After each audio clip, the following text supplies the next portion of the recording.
Another thing we're doing on this guitar is replacing the frets.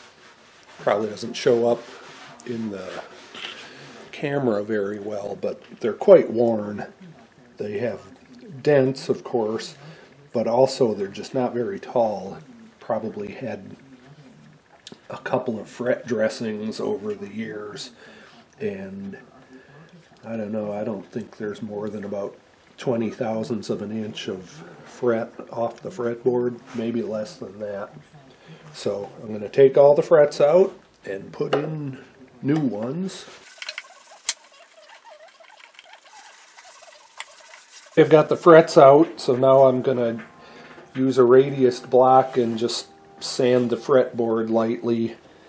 Not going to try to get these really deep dents out, but I just want to get some of the surface oxidation off of it.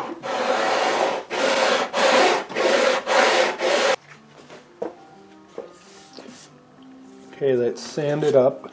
Now I'm going to just make sure that the fret slots are deep enough for my fret wire. They look pretty shallow. They're probably okay, but I'm going to just go over them with this saw anyway. And the saw has an adjustable stop on it, so I can cut the slots just a little bit deeper than the tang of the fret. I'm making the slots about 55 thousandths of an inch deep. I've got some medium fret wire here, 80 thousandths wide with a 40 thousandths inch crown, which seems to be exactly what Gibson was using, or something pretty close to it. So now I'm just going to clean all the oil off of the fret wire. You can see it's pretty filthy. And then I'll bend this to a bit of an exaggerated curve compared to the 12-inch radius of the fretboard. Here's the handy fret bender. It's just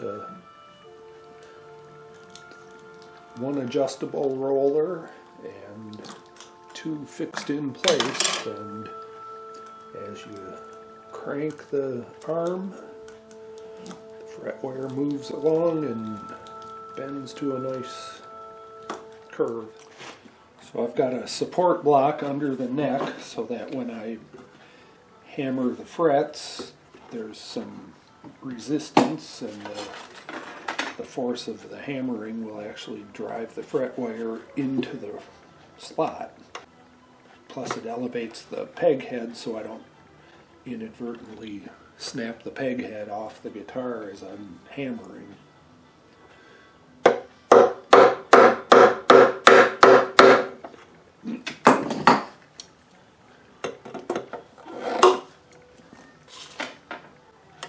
So this first part is actually the easy part, just hammering them into position.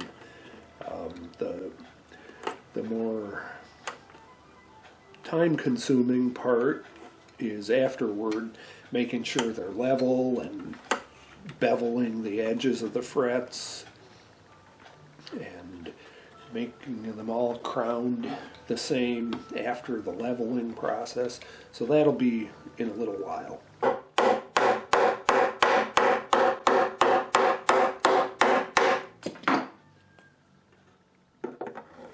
Well, the 3rd and 4th frets didn't stay seated very well.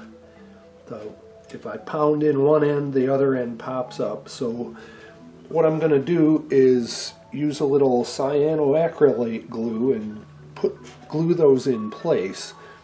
And I'm thinking, since this is such an old, well-used fretboard, while I'm at it, I might as well put a little dab of glue at the end of every one of the frets.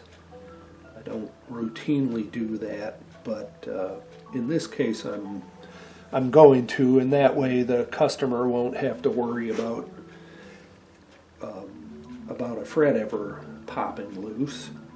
So what I'm doing first is putting some wax on the fretboard right next to the fret. I've got the glue under the frets and I've wiped away the excess that squeezes out. So now I'm putting a rosewood stick on each end of each fret and put a flat piece of maple across the top,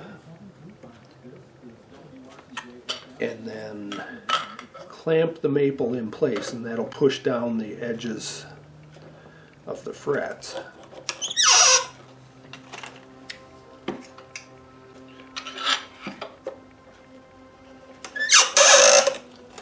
So I'll let this dry for a little bit.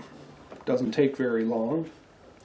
And when I unclamp it, I will see the frets perfectly seated at the bottom of the fretboard, well, the top of the fretboard. Then I'll do the next half dozen or so. Okay, now I'll trim the edges of the fretboards and put a 45-degree bevel on the fret edges.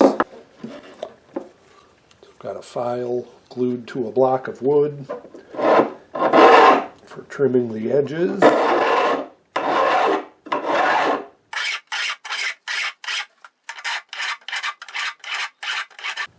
Now I've got this other file. I cut a 45-degree angle on this block of wood, and then the saw kerf is just the right width for this file. So I sunk the file into the block of wood, and now when I hold it like this and scrape along, I put a 45-degree bevel on the ends of the frets.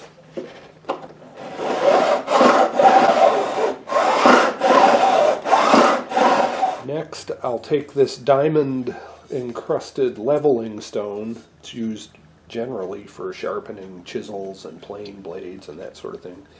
And I'm going to run it across the tops of the frets, following the curvature of the fretboard.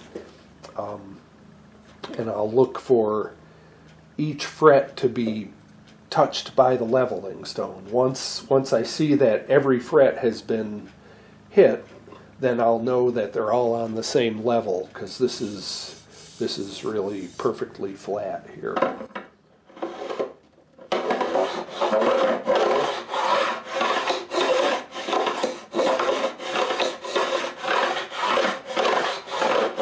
Now I'll go along and re-crown the frets, so wherever they're flat on the top from the leveling stone, I'm going to take my file and on an angle from both sides of the fret, try to reduce that plateau at the top. Usually only takes a few strokes.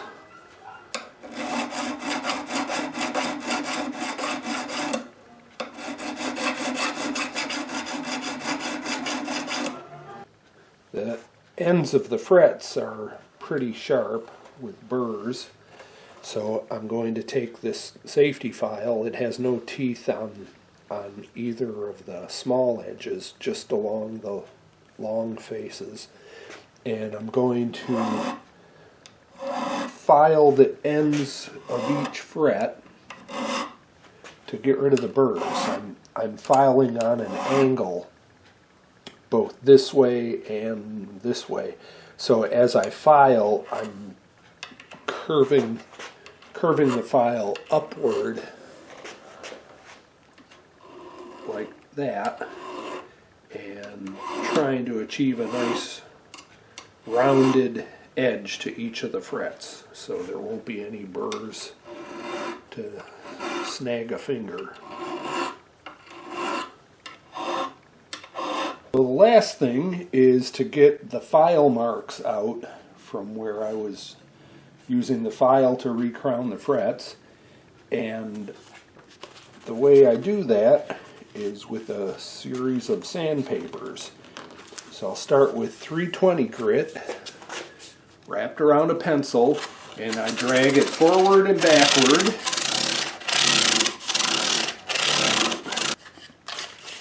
And then I'll Just try to hit the edges of the frets like this.